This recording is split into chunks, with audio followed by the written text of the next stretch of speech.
H Hindi news channel में आप सभी का स्वागत है। आज 6 अगस्त 2022 को श्रावण मास की शुक्ल पक्ष की नवमी तिथि है। चलिए आपको आज के मुख्य समाचार की तरफ ले चलते हैं। एनसीआर में रसोई गैस की कीमत में बढ़ोतरी की है। आईजीएल ने ट्विटर के जरिए इनकी जानकारी दी है।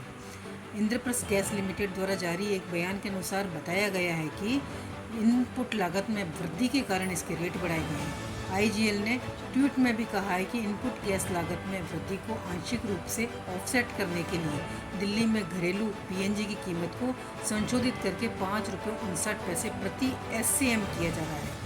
आईजीएल ने बताया कि दिल्ली और आसपास के शहरों जैसे कि नोएडा, गाजियाबाद, गुरुग्राम समेत में पाइप के जरिए घरों में पहुंचने वाली खाना पकाने की गैस की कीमत दिल्ली में ₹2.63 प्रति यूनिट की बढ़ोतरी की है। हाँ, हम ये भी बता दें कि पिछले 2 हफ्ते से भी कम समय में यह दूसरी बढ़ोतरी की है। इससे पहले 26 जुलाई को भी ₹2.01 प्रति एससीएम द्वारा संशोधित किया गया था। अब हम अपना रुख उपराष्ट्रपति चुनाव की तरफ करते हैं। तेलंगाना राष्ट्र समिति के नेता केशव राव ने कहा है कि उनकी पार्टी आगामी उपराष्ट्रपति चुनाव में विपक्ष की उम्मीदवार मार्गरेट अल्वा का समर्थन करेगी। टीआरएस के सांसद राव ने यह भी कहा है कि पार्टी अध्यक्ष के चंद्रशेखर राव ने उपराष्ट्रपति के विपक्ष की संयुक्त उम्मीदवार मार्गरेट अल्वा का इस समर्थन का फैसला किया है। राव ने संसद के बाहर कहा कि टीआरएस के सांसद ने उन्हें मत देने को कहा है। अल्वा शाम को टीआरएस के सांसदों से मुलाकात भी करेगी। आपको यह बता दें कि राष्ट्रपति चुनाव में टीआरएस ने विपक्ष के संयुक्त उम्मीदवार यशवंत सिन्हा का समर्थन किया था। अल्वा का मुकाबला सत्तारूढ़ राष्ट्रीय जनतांत्रिक गठबंधन यानी राजग के उम्मीदवार जगदीप धनखड़ से है। उपराष्ट्रपति पद के लिए चुनाव इस शनिवार को 6 अगस्त को होगा। अगली खबर चाइना ताइवान टेंशन की तरफ से। ताइवान और चीन के बीच में तनाव जारी है। नैन्सी पेलोसी के ताइवान से रवाना होने के पहले ही चीन की नौसेना और वायुसेना ने दक्षिण चीन सागर में 6 जगह पर युद्धाभ्यास शुरू कर दिया। चीन की नौसेना ताइवान के उत्तर पूर्व और दक्षिण पश्चिम में जिस जगह पर लाइव फायर ड्रिल कर रही है, वहाँ से ताइवान की दूरी 15 मील से भी कम बताई जा रही है। चीन ताइवान के जल क्षेत्र में हेखड़ी दिखा रहा है और लगातार मिसाइलें दाग रहा है। इनमें से 5 मिसाइलें जापान के इलाके में भी जा गिरी हैं। चीन की इस हरकत पर जापान की तरफ से भी प्रतिक्रिया आई है। न्यूज़ एजेंसी एएफपी के मुताबिक जापानी प्रधानमंत्री ने इसे गंभीर समस्या बताया है, जो कि उनकी राष्ट्रीय सुरक्षा को प्रभावित कर रही है। अब हम अगली खबर का रुख करते हैं नई दिल्ली से। महंगाई और बेरोजगार के खिलाफ कांग्रेस पार्टी ने देशव्यापी विरोध के आह्वान से पहले दिल्ली पुलिस ने जंतर मंतर को छोड़कर नई दिल्ली जिले के सीआरपीसी की धारा 144 लागू कर दी है। पार्टी ने शुक्रवार को अखिल भारतीय विरोध प्रदर्शन करने और प्रधानमंत्री नरेंद्र मोदी और राष्ट्रपति द्रौपदी मुर्मू के आवासों के बाहर प्रदर्शन करने का फैसला किया है। हालांकि दिल्ली पुलिस ने इसका खंडन किया था। दिल्ली पुलिस से अनुमति नहीं मिलने के बावजूद पार्टी नेताओं ने कहा है कि वे अपने प्रस्तावित विरोध मार्च के साथ आगे बढ़ेंगे। इस बीच पार्टी कार्यकर्ता दिल्ली के 24 अक्टूबर रोड स्थित कांग्रेस मुख्यालय पर पहुंचने भी लग गए हैं। पुलिस ने भी कड़ी निगरानी रखी है और पार्टी मुख्यालय के बाहर सड़क पर बैरिकेडिंग कर दी गई है। ताज़ा रिपोर्ट्स के मुताबिक इस वक्त कांग्रेस मुख्यालय के अंदर सैकड़ों कार्यकर्ता मौजूद हैं। अब अगली खबर है जीडीपी वृद्धि के संबंध में। आरबीआई गवर्नर शक्तिकांत दास ने मौद्रिक नीति की घोषणा करते हुए बताया कि 2022 और 23 के लिए भारत की वास्तविक जीडीपी वृद्धि का अनुमान 7.2% पर बरकरार रखा गया है। आरबीआई ने चालू वित्त वर्ष के लिए खुदरा महंगाई दर के पूर्वानुमान को भी 6.7% पर कायम रखा है। आरबीआई ने रेपो रेट 50 बेसिस पॉइंट से बढ़ाकर 5.40% कर दिया है। मई से रेपो रेट में ये तीसरी बढ़ोतरी कर दी गई। अब हम अपनी अगली खबर की तरफ रुख करते हैं। केंद्र सरकार ने धार्मिक और चैरिटेबल ट्रस्टों द्वारा संचालित सराय पर गुड्स एंड सर्विस टैक्स के बारे में बड़ा बयान दिया है। केंद्रीय वित्त मंत्रालय ने गुरुवार को कहा कि धार्मिक या धार्मिक ट्रस्टों द्वारा संचालित सराय को जीएसटी से छूट दी गई है। वित्त मंत्रालय का यह स्पष्टीकरण आप सांसद राघव चड्ढा समेत विभिन्न तबकों की मांग के बाद में आया है कि धार्मिक संस्थानों के कमरों के किराए पर जीएसटी को वापस लिया जाए। सीबीआईसी ने भी ट्वीट करके ये जानकारी दी थी कि केंद्रीय अप्रत्यक्ष कर और सीमा शुल्क बोर्ड ने गुरुवार को कमरों के किराए पर जीएसटी को लेकर भ्रम दूर करने के लिए यह स्पष्टीकरण जारी किया था।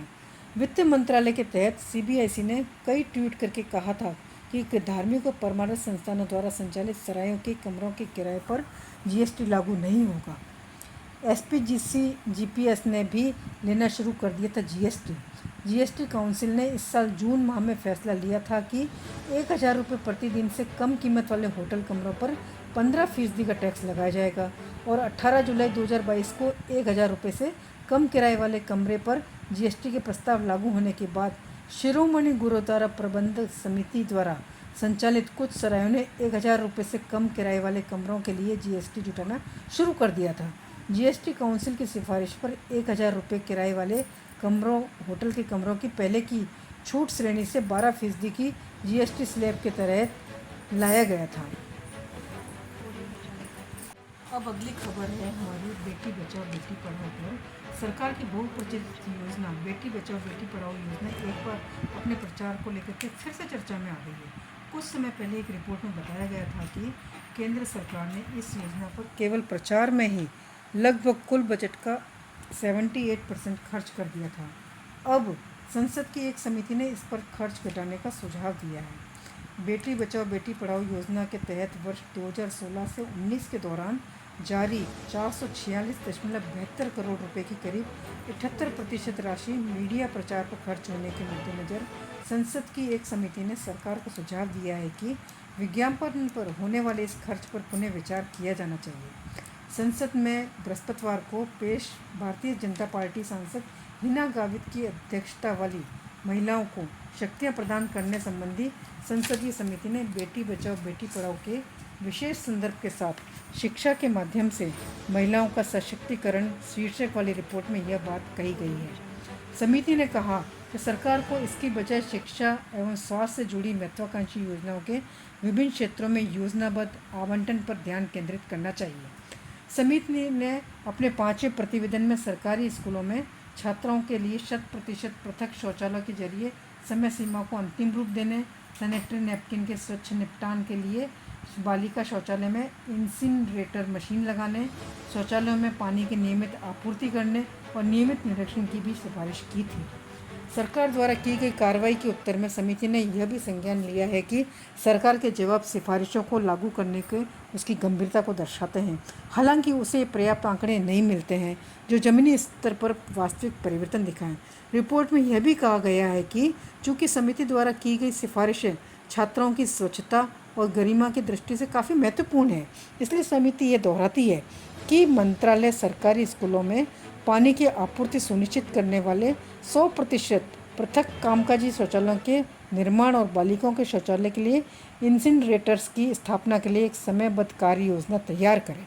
इसमें यह भी कहा गया कि मंत्रालय द्वारा 5.2 लाख बालिकाएं शौचालय के निर्माण की सूचना दी गई है। इन विवरणों में माध्यमिक शिक्षा प्रदान करने वाले स्कूलों के लिए निर्धारित लक्ष्यों की तुलना में वास्तविक निर्माण शामिल होना चाहिए। रिपोर्ट के अनुसार समिति संसद में प्रतिवेदन प्रस्तुत किए जाने के 3 महीने के भीतर इस संबंध में स्थिति रिपोर्ट से अवगत हो जानी चाहिए। अगली खबर बर्मिंघम से आ रही है, जहां पर कॉमनवेल्थ गेम का आयोजन चल रहा है। भारत के सुधीर ने गुरुवार को बर्मिंघम राष्ट्रमंडल खेलों की पैरा पावर लिफ्टिंग स्पर्धा के पुरुष हेवीवेट फाइनल में रिकॉर्ड तोड़ प्रदर्शन के साथ स्वर्ण पदक जीतकर इतिहास रच दिया है। सुधीर राष्ट्रमंडल खेलों की पैरा पावर लिफ्टिंग स्पर्धा में स्वर्ण पदक जीतने वाले पहले भारतीय खिलाड़ी हैं। उन्होंने अपने दूसरे प्रयास में 212 किलोग्राम वजन उठाकर रिकॉर्ड 134.5 अंक के साथ स्वर्ण पदक जीता। हालांकि सुधीर अपने अंतिम प्रयास में 217 किलोग्राम वजन उठाने में नाकाम रहे थे। नाइजीरिया के इकेचुकुवु क्रिस्टियन उबिचुकवु ने 133.6 अंक के साथ रजत पदक, जबकि स्कॉटलैंड के मिकी यूले ने 130.9 अंक के साथ कांस्य पदक जीता है। क्रिस्टियन ने 197 किलोग्राम जबकि यूले 192 किलोग्राम वजन उठाया था। ऐसे और खबरों से जुड़े रहने के लिए हमारे HS न्यूज़ चैनल को लाइक, शेयर एवं सब्सक्राइब करें। जय हिंद, जय भारत।